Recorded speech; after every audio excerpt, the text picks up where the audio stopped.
Selamat pagi saudara-saudari dikasih Kristus. Mari kita mengawali hari baru dengan mendengarkan firman Tuhan yang diambil dari Injil Matius bab 5 ayat 20 sampai dengan 26. Tuhan bersamamu. Inilah Injil suci menurut Santo Matius. Dalam khotbah di bukit berkata Yesus kepada murid-muridnya, "Jika hidup keagamaanmu tidak lebih benar daripada hidup keagamaan ahli-ahli Taurat dan orang-orang Farisi, kalian tidak akan masuk ke dalam kerajaan surga. Kalian telah mendengar apa yang difirmankan kepada nenek moyang kita, jangan membunuh. Siapa yang membunuh harus dihukum. Tetapi aku berkata kepadamu, setiap orang yang marah terhadap saudaranya harus dihukum. Barang siapa berkata kepada saudaranya kafir, harus dihadapkan ke mahkamah agama, dan siapa yang berkata jahil harus diserahkan ke dalam neraka yang menyala-nyala. Sebab itu, jika engkau mempersembahkan persembahan di atas mazbah, dan engkau teringat akan sesuatu yang ada dalam hati saudaramu terhadap engkau, tinggalkanlah persembahan di depan mazbah itu, dan pergilah berdamai dahulu dengan saudaramu, lalu kembali untuk mempersembahkan persembahan itu. Segeralah berdamai dengan lawanmu selama engkau bersama-sama dengan dia di tengah jalan, supaya lawanmu itu jangan menyerahkan engkau kepada hakim, dan hakim itu menyerahkan engkau kepada pembantunya, dan engkau dilemparkan ke dalam penjara. Aku berkata kepadamu, sesungguhnya engkau tidak akan keluar dari sana sebelum engkau membayar utangmu sampai lunas." Demikianlah sabda Tuhan. Saudara-saudari dikasih Kristus, tema kita hari ini melawan akar-akar dosa. Dalam bacaan Injil, Yesus mengingatkan, jika hidup keagamaanmu tidak lebih daripada hidup keagamaan ahli-ahli Taurat dan orang-orang Farisi, sesungguhnya kamu tidak akan masuk ke dalam kerajaan surga. Yesus menantang kita agar dapat mengalahkan akar-akar dosa sebelum dosa itu berkembang menjadi kejahatan.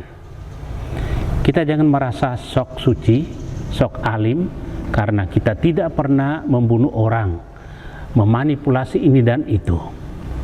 Yesus menuntut nilai lebih baik, lebih lengkap dan sempurna seperti Bapa di surga. Sudahkah kita memerangi akar dosa hingga itu mati?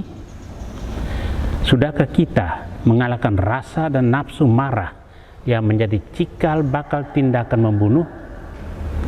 Mampukah kita meredam dan mengusir dari hati kita rasa benci, rasa dendam, niat jahat, ambisi berlebihan, hingga menjatuhkan orang lain dengan fitnah, rasa sombong, niat culas, dan nafsu jahat lainnya?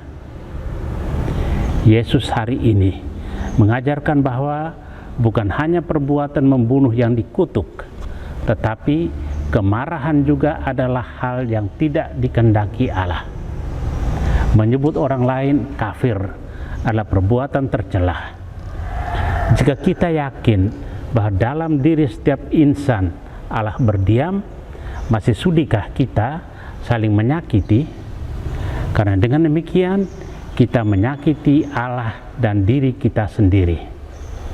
Maka Yesus mengatakan, kalau engkau mempersembahkan persembahan di atas mazbah dan engkau teringat akan sesuatu yang ada di dalam hati saudaramu, tinggalkan dulu persembahan itu dan pergi berdamai dengan dia.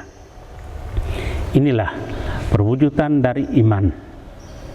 Hidup seorang yang beriman adalah hidup yang selaras antara kata dan perbuatan, antara pujian kepada Allah dan pelayanan nyata kepada sesama.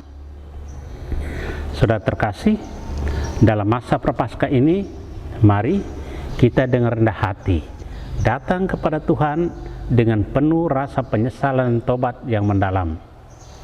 Mari kita akhiri kebiasaan sombong kita, suka membandingkan kehebatan dan keunggulan diri kita dengan orang lain yang kita anggap masih di bawah standar. Kalau kita mau benar-benar kehidupan yang berkualitas prima, mulailah dengan rendah hati, buanglah rasa sombong. Beranilah mengakui kesalahan atau kelalaian, hentikanlah kebiasaan mencari kambing hitam, dan yang juga mendasar, perkuat terus iman kita kepada Yesus, terutama ketika tengah memikul salib kehidupan, dan berharaplah selalu pada Tuhan. Semoga demikian. Amin. Marilah kita berdoa. Tuhan, pagi ini kembali kami naikkan syukur dan permohonan. Terima kasih sudah menjaga kami saat tidur maupun bangun. Terima kasih untuk udara sejuk dan segar pagi ini. Bukalah mata hati kami, mampukan kami memandang kemurahan dan karya-Mu, serta memuji dan memuliakan-Mu melalui pekerjaan dan pelayanan kami hari ini. Bimbinglah kami selalu untuk menyadari kesalahan kami dan bertobat, sehingga kami sungguh rendah hati, mau membuka hati dan siap menerima rahmat-Mu yang tinggal dalam hati kami. Kristus terang dunia, berkatilah keluarga kami, jadikanlah kami alat kasih-Mu dan pantaskanlah kami menjadi hamba-Mu yang setia. Amin. Tuhan bersamamu. Semoga kita sekalian, orang-orang yang terkasih dan doakan, seluruh aktivitas kita hari ini dilindungi, dibimbing, dan diberkati oleh Allah yang Maha Kuasa, Bapa dan Putra dan Roh Kudus. Amin.